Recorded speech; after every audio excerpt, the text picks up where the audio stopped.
Your toothbrush looks simple, but its journey is wild. Let's go back 5,000 years, shall we? In ancient civilizations from Egypt to Mesopotamia to China, people used chew sticks, small twigs with one end frayed like a brush and the other sharpened like a pick. By around 3000 BCE in Egypt, we already see evidence of twigs from aromatic plants like Salvadora persica being used to clean teeth, a natural antiseptic that is still used in parts of Africa and the Middle East today. The fibers scrubbed, the sap disinfected, and the pointed end acted a bit like early floss. This was humanity's first toothbrush. Fast forward to around the 7th century CE in China. Here we find the first true bristle toothbrush.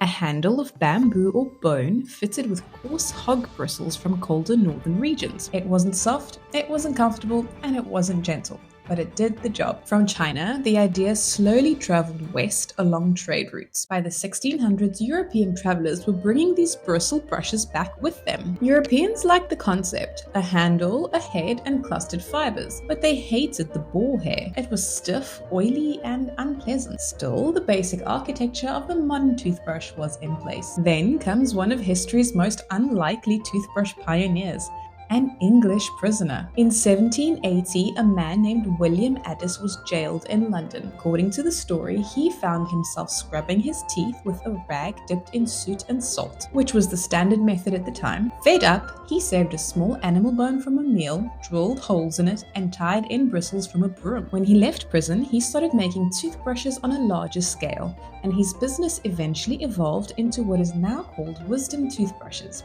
in Britain. Whether every detail of the prison tale is true or not, Addis is widely credited with kick-starting mass-produced toothbrushes in the West. Throughout the 1800s, toothbrushes became more common in Europe and America, especially among the middle classes, but they were still made almost entirely from bone and boar bristle. Hygiene standards were inconsistent, the materials were expensive, and most people did not brush daily. Tooth loss was common, expected, and almost normal. And then everything changed, with two revolutions, one chemical and one cultural. First, nylon. In 1938, DuPont introduced bristles in a product called Dr. West's Miracle Tuft, the first mass-produced nylon toothbrush. The bristles were soft, uniform, more hygienic, and cheaper to produce than boar hair. Overnight, most of the technical problems of old toothbrushes were solved. Nylon is what allowed toothbrushes to go truly global. Second, a shift in habit. During World War II,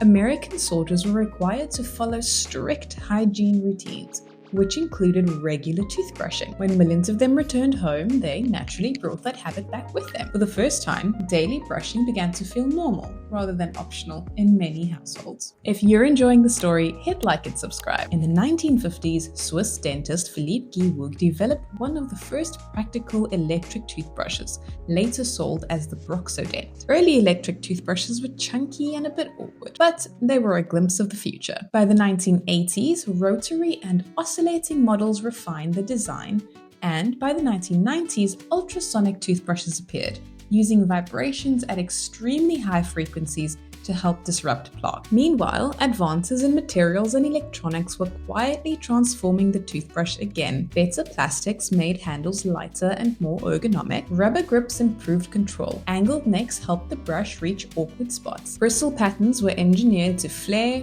pulse, polish, and reach into gaps. The same kind of miniaturized motors and batteries that powered other space-age gadgets made it possible to put serious engineering into something you hold in your hand today. And today, we have gone from twigs to app-connected toothbrushes that track pressure, angle, coverage, and even your personal brushing score. Electric toothbrushes sync to your phone. Some travel cases use UV light to sterilize the brush head. You can buy compostable bamboo handles or subscribe to services that mail you replacement heads at regular intervals. Underneath all that tech though, the toothbrush has not really changed. It is still the same ancient idea. A stick, fibers used to help your teeth survive the everyday grind.